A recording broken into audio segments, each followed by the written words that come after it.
दोस्तों नमस्कार, हाजिर है एक बार फिर से आज की बड़ी और ताजा खबरों के साथ। बस आपसे निवेदन है, कृपया वीडियो को लाइक कर दें, चैनल को सब्सक्राइब कर लें और घंटी बटन जरूर दबा दें। ये पहली बड़ी खबर है। मनीष सिसोदिया के बाद अब उनके करीबियों पर कसा शिकंजा। शराब घोटाले में सीबीआई कर रही पूछताछ। ये आपको बता दें कि दिल्ली आबकारी नीति के क्रियान्वयन में कथित भ्रष्टाचार के संबंध में एफआईआर दर्ज करने के बाद अब सीबीआई मनीष सिसोदिया के करीबियों से पूछताछ कर रही है। केंद्रीय विभाग से जुड़े सूत्रों ने बताया कि घोटाले के आरोप में इन लोगों की गिरफ्तारी भी हो सकती है। सीबीआई ने कथित घोटाले के मामले में सुबह मनीष सिसोदिया और आईएएस अधिकारी अरवा गोपी कृष्ण के अलावा 19 अन्य स्थानों पर छापेमारी की। इस बीच भाजपा ने आम आदमी पार्टी और अरविंद केजरीवाल पर अपना हमला तेज कर दिया है। पूरे मामले पर प्रेस कॉन्फ्रेंस करते हुए केंद्रीय मंत्री अनुराग ठाकुर ने आम आदमी पार्टी पर जमकर हमला बोला। उन्होंने कहा कि दिल्ली के मुख्यमंत्री अरविंद केजरीवाल राजधानी में शराब घोटाले के किंगपिन बन गए हैं। अनुराग ठाकुर ने कहा कि आम आदमी पार्टी को अन्य मुद्दों को उठाकर आबकारी घोटाले से ध्यान हटाने की कोशिश नहीं करनी चाहिए।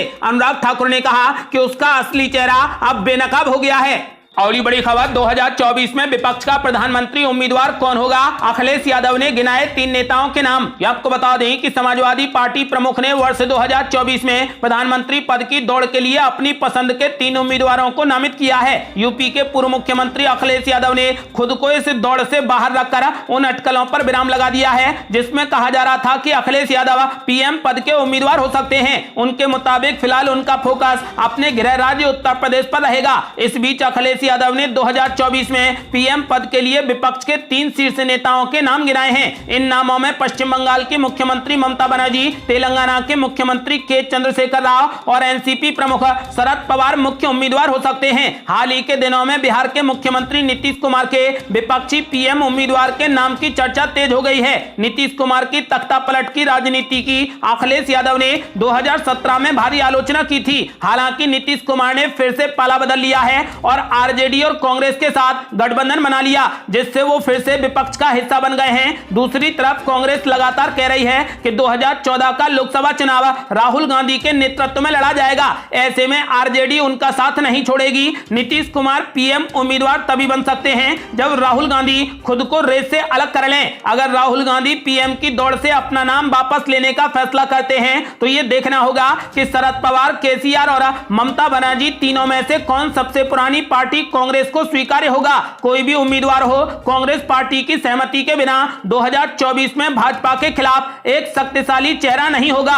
आप किसको पीएम बनते देखना चाहते हैं? अपनी राय हमें वीडियो लाइक कर कमेंट बॉक्स में जरूर दें। अगली बड़ी खबर, मनीष सिसोदिया पर बीजेपी ने बोला तगड़ा हमला। कहा दिल्ली में है रेवड़ी और बेवड़ी सरकार। आपको बता दें कि दिल्ली के उप मुख्यमंत्री मनीष सिसोदिया के आरोपों का बीजेपी ने तगड़ा जवाब दिया है। बीजेपी नेता और केंद्रीय मंत्री अनुराग ठाकुर ने कहा कि दिल्ली में रेवड़ी और बेवड़ी सरकार है। मनीष सिसोदिया को जवाब देना होगा कि दिल्ली की शराब नीति इतनी अच्छी थी तो उसे वापस क्यों लिया गया। मुख्यमंत्री अरविंद केजरीवाल को भी जवाब देना होगा। ये लोग सवालों से भाग रहे हैं। केंद्रीय मंत्री अनुराग ठाकुर ने कहा कि शराब घोटाले के नंबर 1 आरोपी मनीष सिसोदिया हैं, लेकिन सरगना अरविंद केजरीवाल हैं। आज की प्रेस कॉन्फ्रेंस में साफ दिख रहा था कि घोटाले के बाद उनके चेहरे का रंग कैसे चला गया। वो किसी सवाल का जवाब भी नहीं दे पाए। आपको बता दें कि दिल्ली के उप मुख्यमंत्री मनीष सिसोदिया से अनुराग ठाकुर ने पूछा कि अगर आपकी शराब नीति सही थी तो आपने इसे वापस क्यों लिया? ये चोर की दाढ़ी में तिनका जैसा है। शराब कारोबारियों के लिए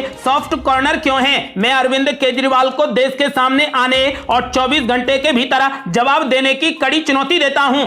और बड़ी खबर, 2024 के मुकाबले में अब अरविंद केजरीवाल की भी हुई एंट्री। पीएम उम्मीदवार के लिए जेडीयू ने भी ठोका दावा। आपको बता दें कि बिहार में नीतीश कुमार और बीजेपी के अलग होने के बाद से ही 2024 को लेकर कई तरीके के कयास लगने शुरू हो गए हैं। तीसरा मोर्चा अपनी एकजुटता की ताकत दिखाने के दावे कर रहा है, लेकिन इन्हीं दावों में विपक्ष की एकजुटता बिखरती हुई भी नजर आ रही है। ताजा उदाहरण आम आदमी पार्टी और जेडीयू का है, जहां आम आदमी पार्टी का दावा है कि 2024 में बीजेपी की सीधी लड़ाई आम आदमी पार्टी से होगी, जबकि बिहार में जेडीयू 8वीं बार मुख्यमंत्री पद की शपथ लेने वाले नीतीश कुमार को पीएम बनाने का सपना देख रही है। 2024 के आम चुनाव में अब 2 साल से भी कम समय रह गया है, जिसके लिए अलग अलग तरीकों से ही सही सभी पार्टियों की तैयारी भी शुरू हो गई है। लेकिन बात बार बार इस मुद्दे पर आकर रुक जाती है कि आखिर बीजेपी के ट्रंप कार्ड और देश के प्रधानमंत्री नरेंद्र मोदी का विकल्प क्या है। अब तक तो ममता बनर्जी और एनसीपी प्रमुख प्रमुख शरद पवार का ही नाम चर्चा में था, लेकिन अब इस दावेदारी में दो नए नाम और जुड़ गए हैं। बिहार के मुख्यमंत्री नीतीश कुमार और आम आदमी पार्टी के अरविंद केजरीवाल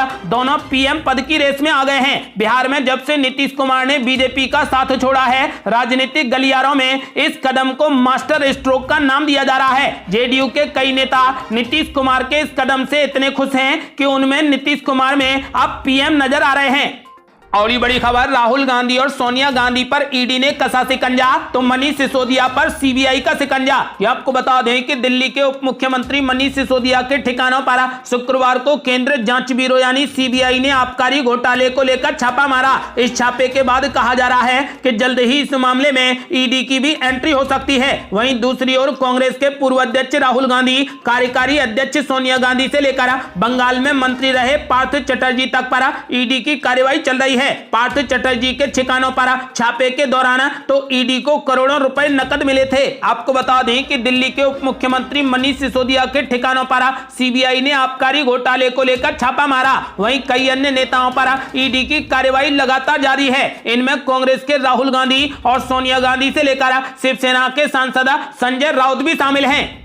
और ये बड़ी खबर, लखीमपुर खीरी में किसान नेता राकेश टिकैत का किसान आंदोलन खत्म, धरना समाप्त करने पर दिया बड़ा बयान। ये आपको बता दें कि उत्तर प्रदेश के लखीमपुर खीरी में सरकार की वादा खिलाफी के खिलाफ धरने पर बैठे संयुक्त किसान मोर्चा के नेता राकेश टिकैत ने आंदोलन वापस ले लिया है। उन्होंने कहा कि वो भविष्य की रणनीति तय करने के लिए 6 सितंबर को दिल्ली में बड़ी बैठक करेंगे। राकेश टिकैत ने आज लखीमपुर खीरी जिला प्रशासन के शीर्ष अधिकारियों के साथ बैठक की। बैठक के बाद किसानों का आंदोलन समाप्त कर दिया। लखीमपुर खीरी में राकेश टिकैत के एक बयान को लेकर विरोध होने लगा था। राकेश टिकैत पर एक टीवी चैनल की लाइव डिबेट के दौरान लखीमपुर खीरी के लोगों के लिए नस्लीय टिप्पणी करने का आरोप है। राकेश टिकैत पर आरोप लग रहा है कि उन्होंने टीवी चैनल पर लखीमपुर खीरी के लोगों को गुंडा कह दिया। हालांकि विरोध होने पर राकेश टिकैत ने एक वीडियो जारी कर सफाई दी है। लखीमपुर खीरी में राकेश टिकैत तिकुनिया कांड में मारे गए लोगों को न्याय दिलाने के लिए आंदोलन कर रहे थे। उन्होंने सरकार पर वादा खिलाफी का आरोप लगाया है। आपको बता दें कि किसान नेता राकेश टिकैत ने अब किसान आंदोलन वापस ले लिया है। और ये बड़ी खबर, प्रदेश की कानून व्यवस्था को लेकर बीजेपी का जोरदार प्रदर्शन, सतीश पुनिया और राज्यवर्धन सिंह ने दी अपनी गिरफ्तारी। ये आपको बता दें कि राजस्थान के आगामी चुनाव को लेकर भारतीय जनता पार्टी और राज्य के नेता सक्रिय हो गए हैं। राज्य में इस साल के अंत या फिर 2023 की शुरुआत में विधानसभा के चुनाव हो सकते हैं। शनिवार को राजस्थान बीजेपी के अध्यक्ष सतीश पुनिया और सांसद राज्यवर्धन सिंह राठौर की अगुवाई में पार्टी कार्यकर्ताओं ने राज्य की कानून व्यवस्था की बिगड़ती दशा को लेकर जयपुर में जोरदार प्रदर्शन किया। बीजेपी अध्यक्ष सतीश पुनिया और सांसद राज्यवर्धन सिंह की अगुवाई में बीजेपी कार्यकर्ता शहीद स्मारक से पैदल रवाना हुए और सिविल लाइंस रेलवे फार्सी पर जोरदार प्रदर्शन किया। इस दौरान बीजेपी कार्यकर्ताओं और पुलिस के बीच में धक्का मुक्की भी हुई। पुलिस ने कई जगह बैरिकेड लगा रखे थे, लेकिन पार्टी अध्यक्ष सतीश पुनिया ने बैरिकेड तोड़ दिया और आगे बढ़ने का सिलसिला जारी रखा। राज्य की कानून व्यवस्था को लेकर हुए जोरदार प्रदर्शन में कुछ देर सरकार के खिलाफ नारेबाजी के बाद पार्टी अध्यक्ष सतीश पुनिया और पूर्व केंद्रीय मंत्री राज्यवर्धन सिंह राठौर समेत सैकड़ों कार्यकर्ताओं ने अपनी गिरफ्तारियां दी। पुलिस ने बीजेपी नेताओं और कार्यकर्ताओं को कुछ देर हिरासत में रखा। हालांकि थोड़ी देर के बाद उन्हें शहर के अलग अलग इलाकों में ले जाकर छोड़ दिया। राजस्थान बीजेपी के अध्यक्ष सतीश पुनिया ने अशोक गहलोत सरकार के खिलाफ जन आक्रोश में कहा कि यह सरकार दमन पर उतर आई है। रैली में आया ये जनसैलाब पुलिस के जोर पर न रुकेगा न थमेगा। वहीं उन्होंने कहा कि इस लड़ाई को न लाठी रोक सकती है न कोई बल। सतीश पुनिया ने कहा कि सरकार की पुलिस के दम पर अब गुंडागर्दी नहीं चलेगी।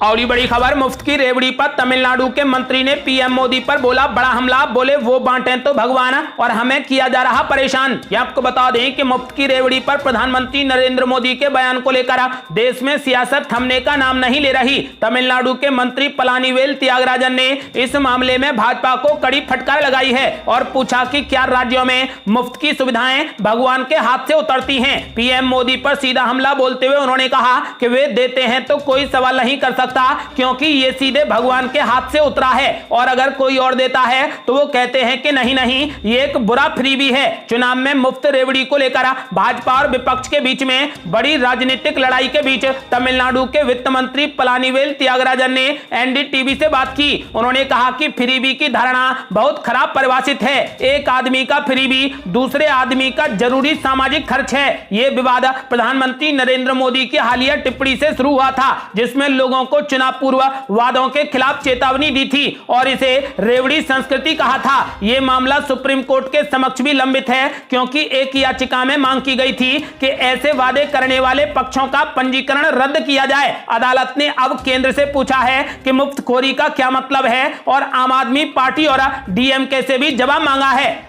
और बड़ी खबर, मनीष सिसोदिया के घर सीबीआई के छापेमारी को लेकर कांग्रेस नेता अलका लामा ने आम आदमी पार्टी पर बोला बड़ा हमला। कहा मुफ्त की बोतल देकर किसका भविष्य बना रहे थे। ये आपको बता दें कि आबकारी नीति मामले में दिल्ली के उप मुख्यमंत्री मनीष सिसोदिया के आवास पर सीबीआई की छापेमारी हुई। कांग्रेस नेता अलका लामा ने कहा कि उनकी पार्टी सीबीआई की छापेमारी का स्वागत करती है। अलका लामा ने अपने ट्विटर हैंडल पर एक वीडियो शेयर करते हुए आम आदमी पार्टी और अरविंद केजरीवाल पर जमकर हमला बोला। अलका लामा ने कहा कि अगर उनकी नीति सही थी तो उन्होंने दिल्ली की मुख्यमंत्री रहते हुए शीला दीक्षित द्वारा पहले की शुरुआत क्यों की थी। आम आदमी पार्टी हमेशा उनके कार्यकाल की आलोचना करती है और अब वे उनकी नीतियों का पालन कर रहे हैं। उन्होंने आगे आरोप लगाया कि पार्टी को भ्रष्टाचार के बारे में पता है और इसलिए उन्होंने सत्येंद्र जैन की हिरासत का विरोध नहीं किया। उन्होंने कहा कि अगर आप इतने ईमानदार हैं तो दिल्ली के स्वास्थ्य मंत्री सत्येंद्र जैन पिछले 2 महीने से हिरासत में क्यों हैं, और आम आदमी पार्टी का कोई भी कार्यकर्ता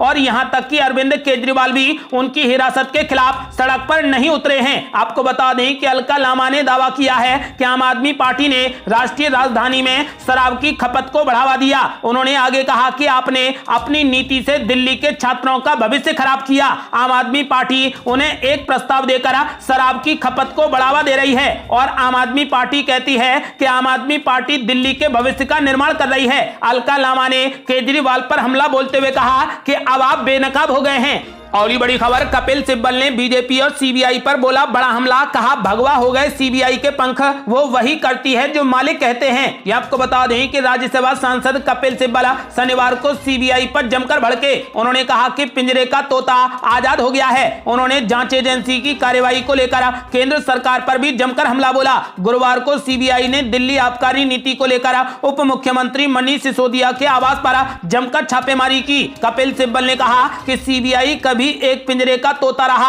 अब आजाद हो गया है। उन्होंने लिखा कि इसके पंख भगवा हो गए हैं। साथ ही कपिल सिब्बल ने ईडी को भी सीबीआई के पंख करार दिया है। उन्होंने कहा कि इसका मालिक जो कहता है वो तोता करता है। शुक्रवार को भी उन्होंने आम आदमी पार्टी के नेताओं पर हुई कार्रवाई पर सवाल उठाए थे। शुक्रवार को मनीष सिसोदिया के आवास पर हुई सीबीआई की जांच देर शाम तक चली थी। आम आदमी पार्टी नेता ने बताया कि जांच एजेंसी ने उनका कंप्यूटर और मोबाइल फोन ले लिया है। इधर संजय सिंह, राघव चड्ढा समेत बड़े आम आदमी पार्टी नेताओं का सरकार पर हमला जारी है। प्रेस कॉन्फ्रेंस में आरोप लगाए जा रहे हैं कि सरकार दिल्ली के विकास मॉडल को निशाना बना रही है।